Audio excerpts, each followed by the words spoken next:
How do you feel about that? A new desire, again and again and again. It's what life is, isn't it?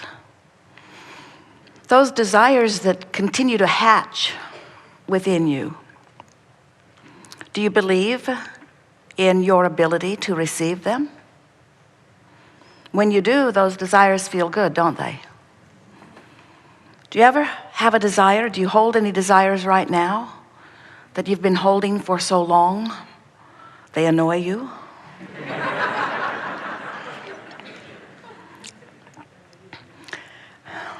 I want to enjoy wanting this, but I've wanted it for so long, and it has been so slow in coming or so long in not coming that now it's sort of a sore spot.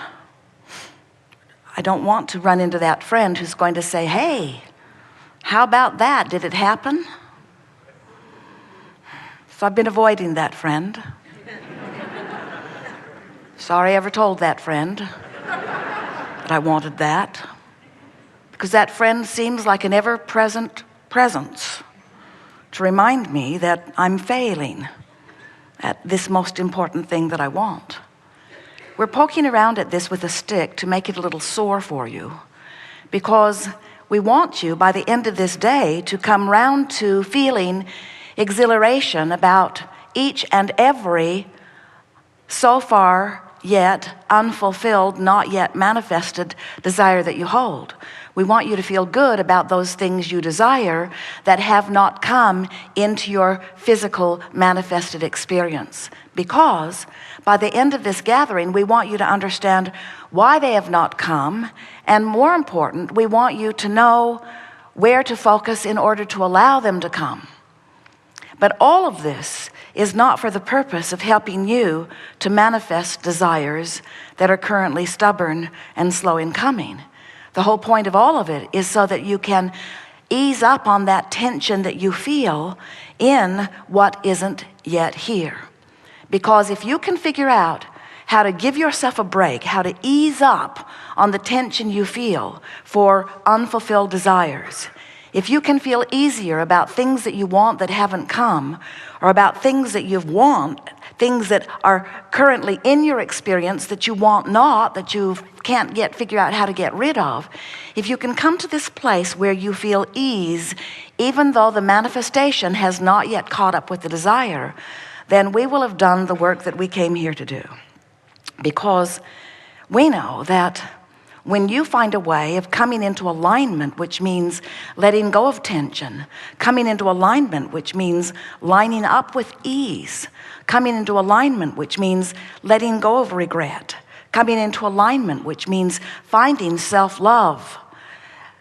When you find a way of letting go of grudges and find a way to come into alignment with the lover that you are, when you are able to come into alignment with the whole that is you, then your world will feel good right now. And after all, that's why you want everything you want, isn't it? Isn't every single thing you want, whether it's a material object or a state of being or a pile of money or a relationship or a circumstance or an event, isn't every single thing you want because you believe in the having of it, you will feel better? And we just want to help you get it turned around in your own mind so that you can feel it in your own being. We just want you to remember that if you can get yourself to find a way of feeling good, regardless of what's going on. And by that, we don't mean look at awful things and feel good about them. We say find a way of feeling good no matter what's going on, which is really about focusing. It's about focusing toward what feels as good as you can find. Focusing as best you can toward what feels as good as you can find it. If you can do that, then you can train, and we mean that in every literal sense, you can train your own vibrational patterns into harmony with who you really are and what you really want. And that's what causes a releasing of tension, because that's what causes a releasing of resistance. It's resistance to who you are, meaning resistance to who you are with all of the things that you've been asking for. It's resistance to who you have become that equals negative emotion. So your negative emotion is not your enemy.